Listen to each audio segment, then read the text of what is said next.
Hi YouTube, it's Kay Marie. Welcome back to my channel. So today's video is going to be about how I passed the NCLEX in 75 questions, baby, and the materials I use, and yeah, a review on those. If you haven't subscribed to my channel already, you can hit that subscribe button below, and thank you for all my loves that have joined me on the journey thus far. I appreciate and love y'all. So let's start with the amount of time I used to study for the NCLEX. I was advised to study for anywhere from 30 to about 60 days, no more beyond the 60-day marking period. If you do need to take more time than that, by all means go ahead. I had one of my friends, we graduated in May, they didn't take it until like October, and they're fine. There's some people I know, they didn't graduate, they graduated in May and didn't take it till the next February, then it got a job after. Relax, you can take your time. But in terms of retaining information and whatnot, it's best to take it somewhere between like the 30 to 60 day mark after you graduate. After graduation, my school had a live comprehensive review, and it was 3 days where we had a live instructor that went over pretty much all the information necessary to pass the NCLEX. I really liked it because I just didn't know where to begin studying, so it was really helpful seeing, okay, maybe you need to focus on this side of things, maybe you need to focus more on certain values and what is important to being an everyday nurse and what is the knowledge that they want to test to make sure you're competent. So that kind of gauged how I would study. So how I organized my studying. So how I organized my studying was I used this ATI comprehensive book. In the beginning, it had chapters that were divided into sections like med-surg, pediatrics, maternity. Then it had a whole bunch of different things like pharmacology for this specific, for example, postpartum hemorrhaging and things of that nature. And I would choose a few that I would do per day. After I had made sure I really understood the content, I would go and do 100 to 200 questions on it. And if I didn't really understand a particular topic, then I would go back to my textbooks. Google's your friend too. ATI, I had other ATI books because I had ATI throughout my nursing program, so I have a whole bunch of books from them. Then other textbooks that I used as well. In terms of studying, I made my focus questions as opposed to content because I've spent so much time learning content. I felt I was decent on the content, but even throughout my nursing school journey, I usually did a lot of questions just so I would learn what's important. And the NCLEX is an exam of just questions, so you got to get used to answering questions because it's not all about just the content, but it's learning how to answer the different styles of questions. And Kaplan does a good job teaching you that, as well as you just doing practice, even if you don't do Kaplan specifically. My best advice for this would just do tons and tons of questions. Don't worry about you getting them wrong. Worry about the explanation so you'll be better equipped the next time to answer the same type of question.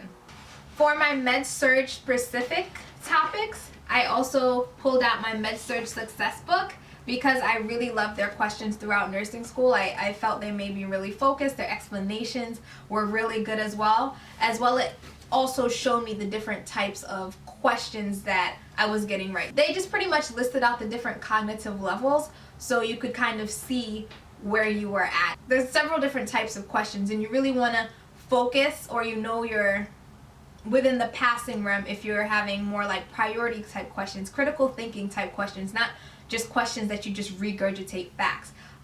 Questions that are above the passing line per se are the ones that you have to not only just know the information but apply it as well.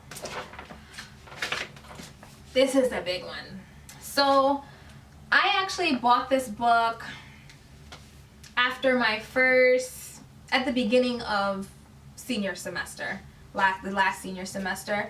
I started going through it and reading the topics and answering the questions, but after a while I kind of fell off and I didn't really read the book at all unless I was trying to refer back to something.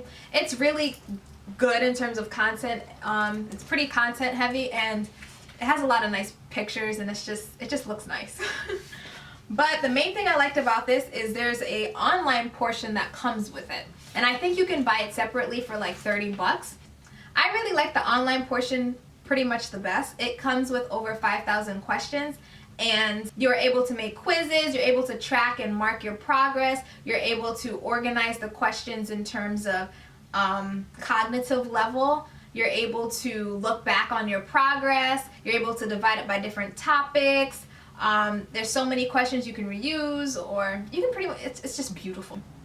I know a lot of people have said that the questions in the Saunders NCLEX-rn review aren't as hard, or they're not as challenging just for the NCLEX. In comparison to other companies, no, I'll agree they're not. But I had a friend that all she had access was to this, and she passed. So you can survive on it. You'll be okay. The next place I got question from was Kaplan. Kaplan QBank. I personally probably wouldn't do the course. The QBank is honestly the best thing. They do have videos, and I did have access to videos, and I was able to watch them.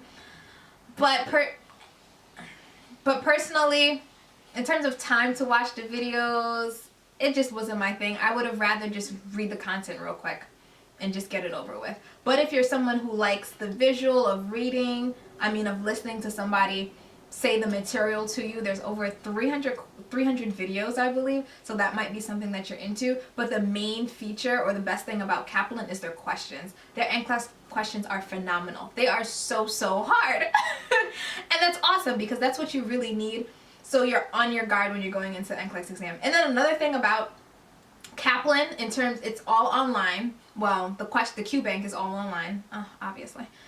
But the setup is just like the NCLEX, so if you're used to using that, when you go into NCLEX, you're like, oh, this kind of feels like Kaplan. But back to the hardness of Kaplan questions. So they'll ask you something where you have to apply it, but then you don't even have to apply it. You have to think of the one alternative that you have to protect the patient against, just in case.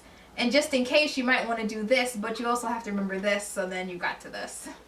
I don't know if that makes sense, but it really challenges you to think. So I remember when I went into the NCLEX exam, I got a question that similar topic, and I was just already thinking like crazy, like, okay, what are all the things that I need to be aware of this in situation? So it really has you on your guard. And Kaplan has 7 Q trainers, so those are just a whole bunch of question sets that are separate from the QBank if you decide to buy the course, and they're really hard. And I know it makes people super worried when, like, 2 days before the exam, they're still getting like 50s and 40s and all that stuff. But trust me, you'll be fine. It's way harder. I think maybe a week before the exam, I had like a 50. So it's fine. And if you actually talk to a Kaplan instructor, they actually let you know that by the time that you're ready for the NCLEX, you'll probably, if you're really good, like super good, you'll be at like a 60 or something. So if you're getting really discouraged about a Kaplan, don't be discouraged. They're naturally harder just to challenge you to make sure you pass. So some other things that I used to study were some apps, baby. Some apps. Let me show y'all my apps. So I did do some studying on the go, and I had these 2 as my main apps. RN Mentor, which is by ATI. It has about 800 or 900 questions, and it allows you just to create lots of different quizzes by different topics, body function, and things of that nature. You can review your previous quizzes, see what you got right, what wrong, do them again, see the rationale, ta-da, why each and every answer choice is wrong or right, as well as view general topic review. So checking back to all your quizzes, or if you want to check a specific quiz, you could see how many questions are you getting right in a specific area. For example, pharmacology, med-surg, priority setting, the nursing process, so that can better curtail your studying as time progresses. My next app is the NCLEX QBank by Kaplan. If you didn't buy the Kaplan course, this allows you to get 182 free QBank questions, and it works the same way as the ATI app for the most part. You can create quizzes as well as just review questions, as well as you can mark your process, go back to old quizzes, review, see why it's right, why it's wrong, with the rationales. The next thing I used was the Lippincott. Where is that? Questions of the day. So I'd get these delivered to my inbox every morning, and I would answer them. So what it does, it generates your statistics over time, so you can see how you're doing, or how many questions you're answering, how much you're getting right out of what's answered, and so on. And these are a variety of different topics every day. It's all at random, but it's helpful to start even in the beginning of your nursing school journey, just so you can get a feel for what NCLEX questions are like. And then you just click on it and it goes to the website. So now you can see why I got the question wrong, as well as a very detailed explanation. And you can sign up for this at this website for free. It's Lippincott Passpoint question of the day. Google that and sign up. So in terms of other random tidbits for the NCLEX, first thing I would say is pray to the Almighty. So and my prayers typically were, open up my mind that I can comprehend and apply, and Jesus only asked me questions I know. But yes, whatever your spiritual thing is, just to keep you going and motivated, whether it's God or whatever. So that. Next thing, eat healthy. Eat healthy and exercise, because exercising gets that blood flow going and whatnot, so you got blood everywhere and just good circulation. Make sure your clothes isn't too tight. Make sure you're comfortable. Drink lots of water. Stay hydrated, rejuvenated, and all of that beautiful stuff. As well as when you're going for the exam, wear something that makes you feel confident. So don't wear like sweats and look all bummy. Like, feel confident, like you're going out on a date or something like that. So you bring that confidence in with you to the exam.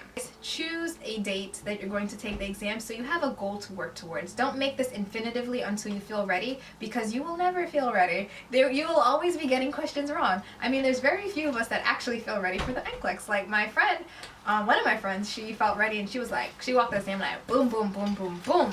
Yeah, I passed, girl. I knew I was gonna pass. I went in, I knew I was gonna pass. Most of us are probably not that confident, but just remember, the NCLEX is 265 questions. They do give you some room for error. They do, because let's say you don't pass at 75 questions. They're still trying to feel out, if they don't cut it off right there, and you really won't know if you passed or you failed. But if they don't cut it off right there, then they're just trying to see like, okay, maybe they got it, maybe they don't, maybe they don't, maybe they do. Even at 265 questions, you could still pass. So there's room for it. And I think in terms of a real exam, in terms of some stats that I did here, was you probably actually only answered maybe 50% right, or it was something really low. I thought it would be like 80, 90, but it definitely wasn't up there. So don't stress too much, but stress a little bit, because you actually don't want to kill anybody in real life. So stress some, just a little bit though, just enough to get you through, you know, and not kill anyone in the future, because you don't ever want to do that. But yeah. This video is all over the place. I am so sorry. Lo siento. Adios. I'll see y'all later. Deuces. Don't forget to like, share, comment, subscribe, and I'll see you guys later.